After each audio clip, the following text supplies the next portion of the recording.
Hello. We choose to be happy or we choose to be miserable, but in both instances, the effort acquired is the same. Happiness is like some magical unicorn who we have to chase. But let me tell you something. Unhappiness is conscious choice. Choice to believe that happiness is somewhere outside of us, somewhere out of our own control. Nowadays, we have all those comforts, all those good things, and this advanced technique that makes our life really much easier, more faster, that we would have more time for ourselves and our family, and that we would have more time to go after goals and dreams. And yet, in this world, there is more depressiveness, more loneliness. We have opportunities to be happier, but this is not the thing that we are now. Why? When we grow up and go into this wide, wild world, we start to build up our lives.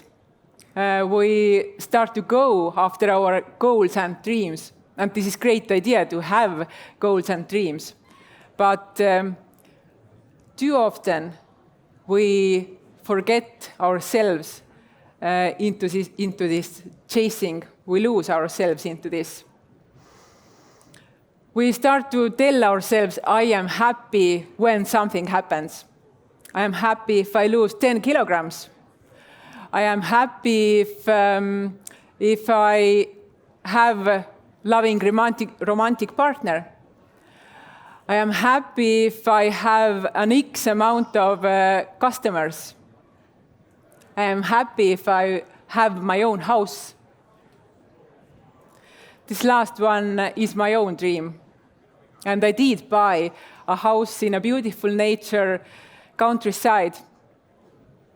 Well, but it needs a lot of renovation.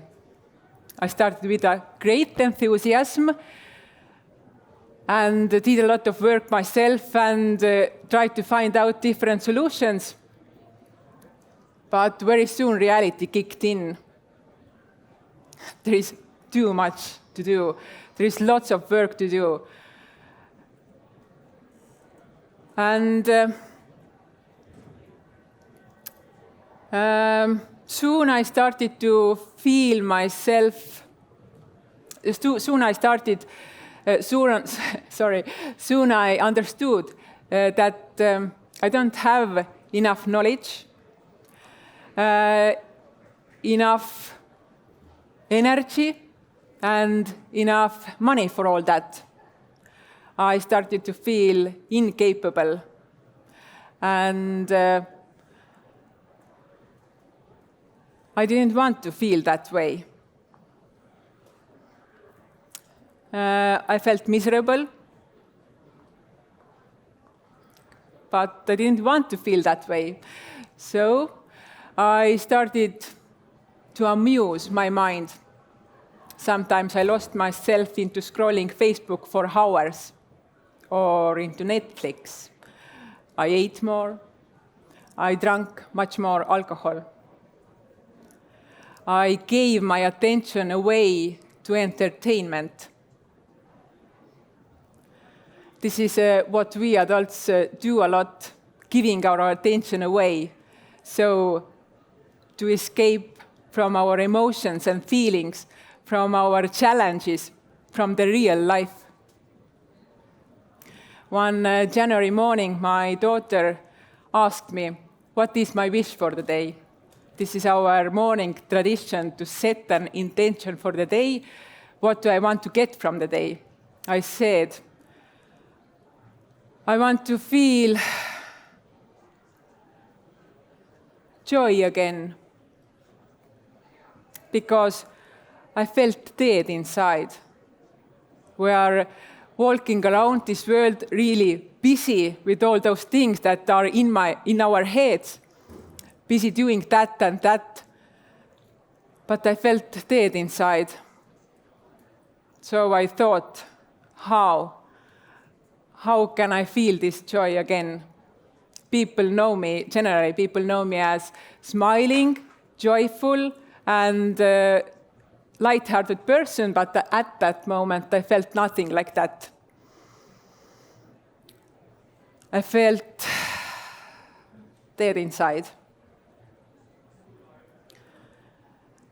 So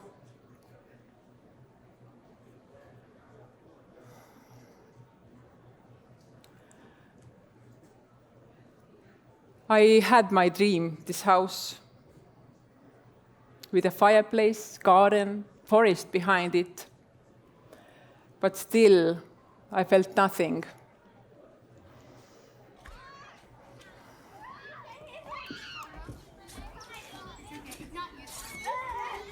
When is the last time that you had fun?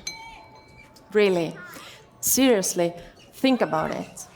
When is the last time when you felt joyful, playful, light-hearted, when you dared to be yourself and you didn't feel criticized? When was the last time you were completely immersed into the experience, not thinking about the future or the past? Did you feel free? Did this moment include other people?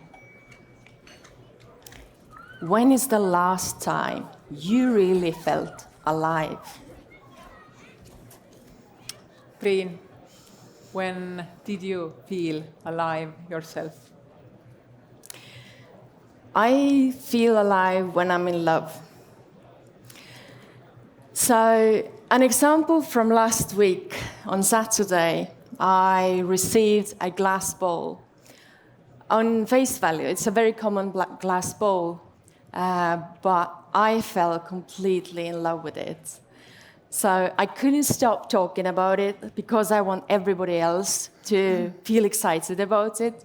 I played with it for hours, listening to its tone and touching the texture, watching the light sparkle inside of it. So a very common thing, and I was so excited about it. So I felt alive, I felt joyous. But somewhere inside of me, there was a doubt. So this nagging thought that it is stupid to feel joy about such a mundane thing. I was in a conflict. I had an internal conflict. On one hand, I knew that if I was paying attention and then thinking that if I put the attention to that this bowl is making me happy, I am giving away my power. And on the other side, I felt it. I felt the joy. So I didn't know how to handle the situation, obviously. So I decided to stay with the feeling and then observe what was happening. If we associate our joy, our happiness to external things, company, bowl, a house, or whatnot, then we kind of make the outside thing responsible for our joy. We are giving away the power. So it's as if now my happiness lived inside of that bowl. But the bowl can shatter in a second. And then my joy would shatter in a second, right? I would become obsessed. I would become overprotective. I would want to grab onto those things. I don't want anything bad to happen at them. I'm super controlling. Well, I trust that everybody knows how this looks like or how this feels like. Well, we've seen others do it, right? We have this friend who is over-controlling.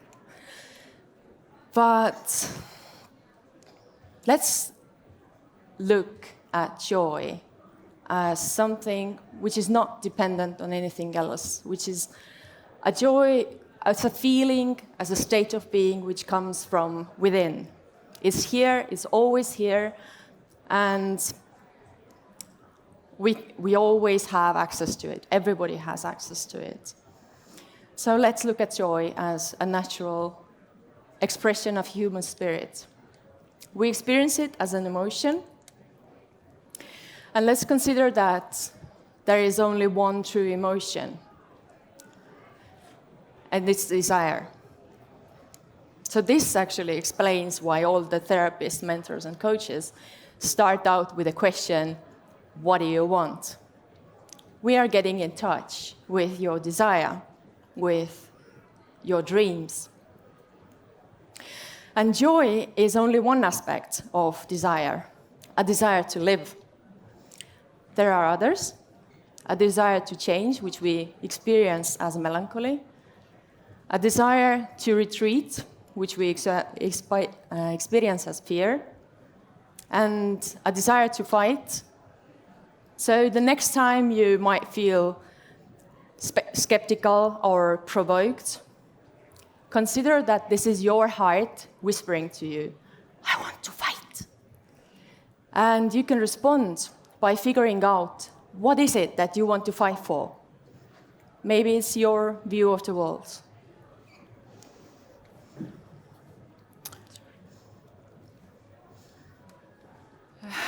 I call you to a little meditation with me.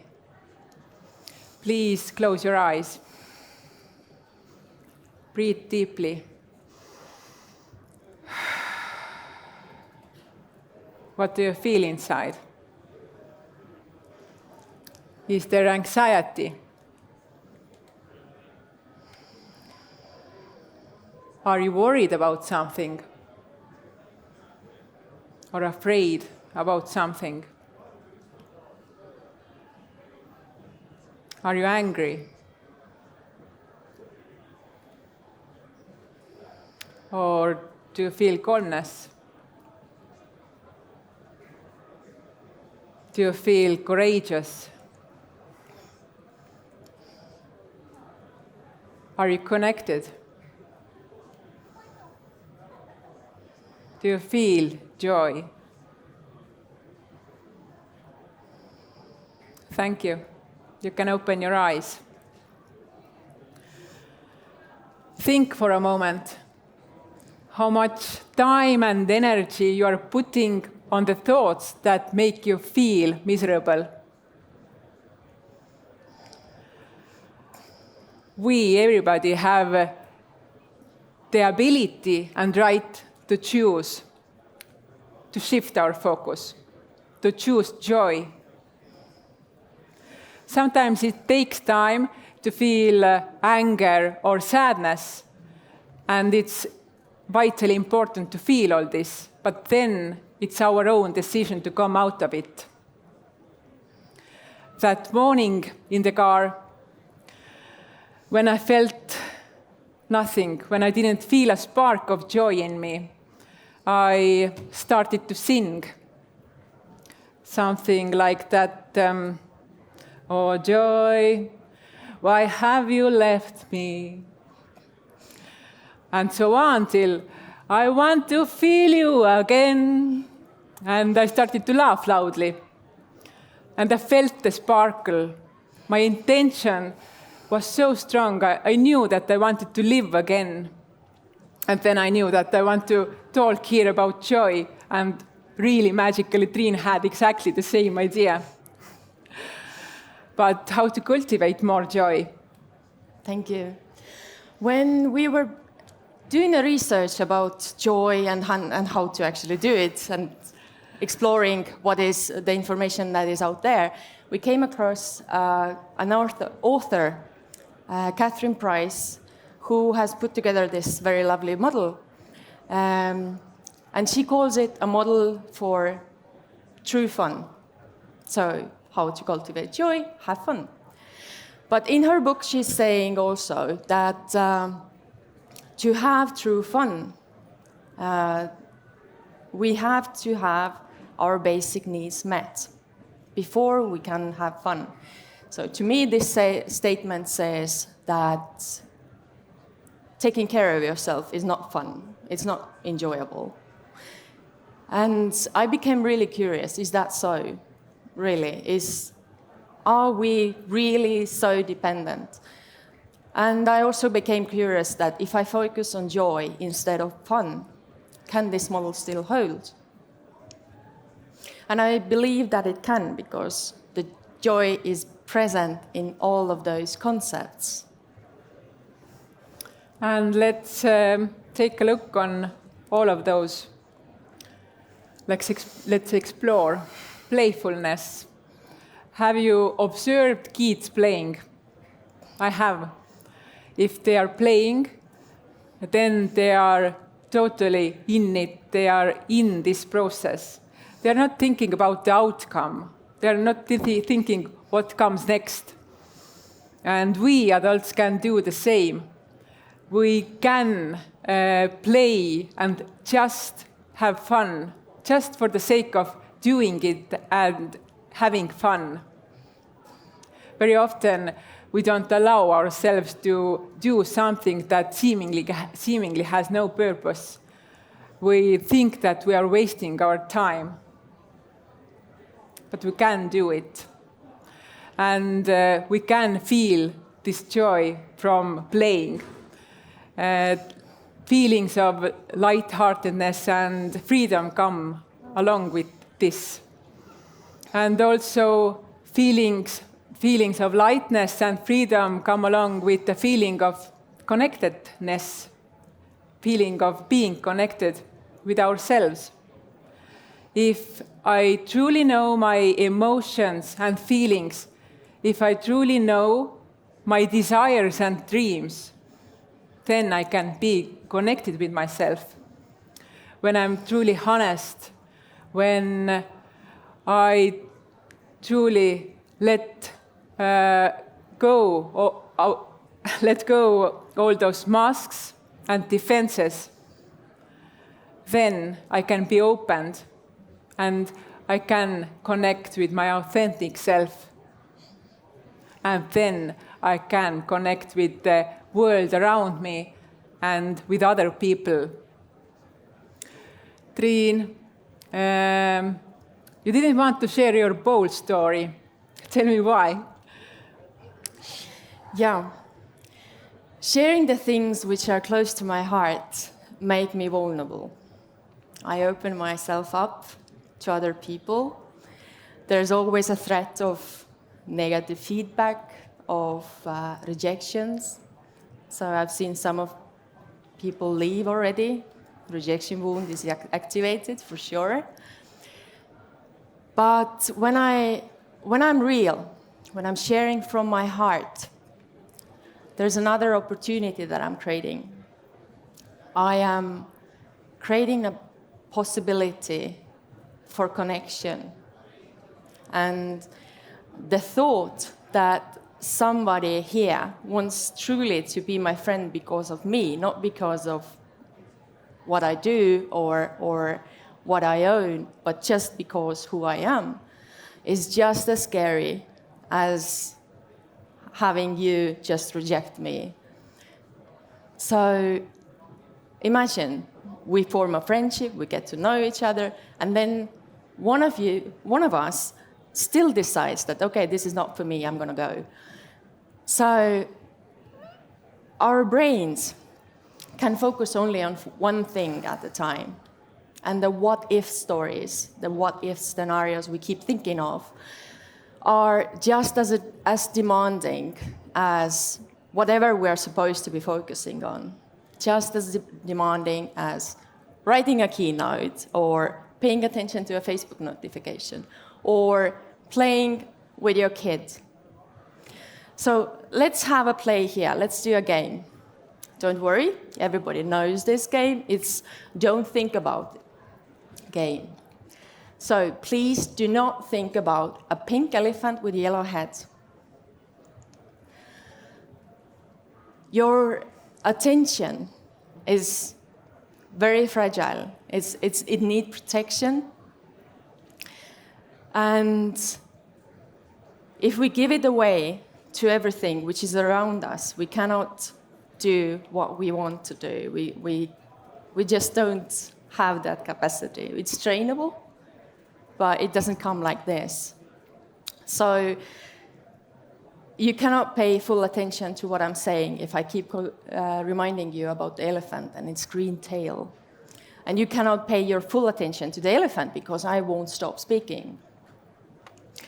So instead, what we need to do is to protect our attention. It's just like a compass. So if you want your compass to point north, you need to protect it from other magnets. The same goes with your attention. And how to keep the needle on those things that you want.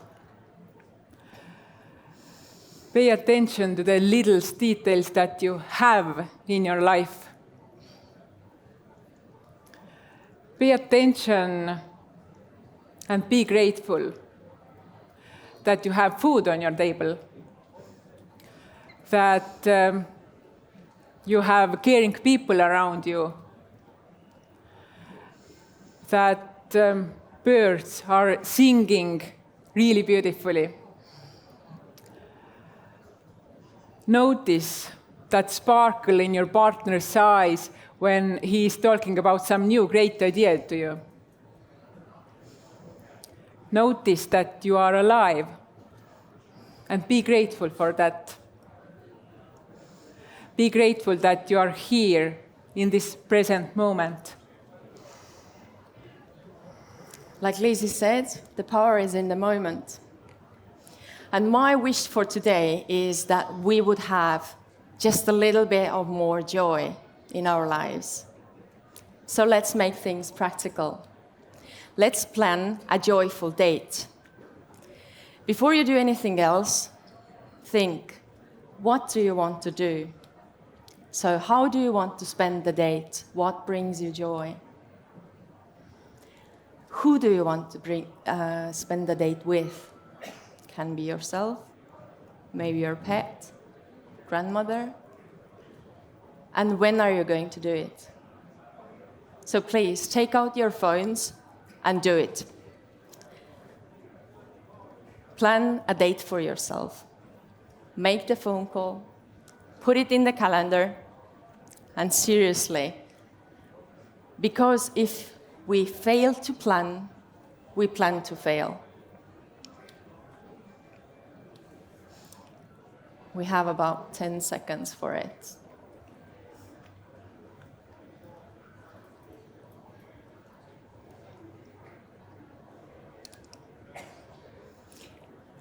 And to wrap this thing up,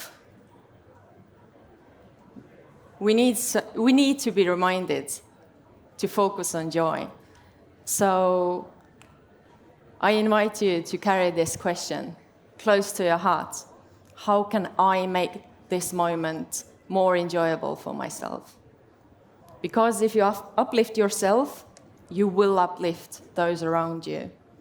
And this is our great gift to you today. Thank you. Thank you. Thank you very much. You've described my work pretty much as a stand-up comedian. It's all about getting on stage and playing with people on stage in a way and creating moments of joy. My question would be, first of all, people, if you have any questions, then insight.votamo.eu, ask your questions. But the biggest one big trope is that, hey, you can't chase happiness, right? Because the more you chase it, the further away it goes. But is it possible to catch joy if you chase joy? Who do you want to answer this one? Sorry? Who do you want to answer this one? Both of you can answer this one. Do you want to? Well, joy is always käeulatuses. In reach. In your reach. In a reach. This is in your heart. Yeah. The same goes with me. You cannot chase joy. It's here. You need to find it. You need to tune into it, and that's there. Okay. And what is your favorite thing to do, grammar got in the way. What is your favorite thing to feel alive and what to do when you're in love, for example, or I sing. Sing? I sing, and I well, this is going to be my date. I'm going to book a date with vocal coach. Okay, that's cool. So many things. But I like to laugh a lot. So everything that makes me laugh. That's good. That's good. Thank you for your time. And also, as I understand, one of you has a birthday. So, Oh no. so because it says here as well on the question page, a happy birthday. So please, a big round of applause and happy birthday as well.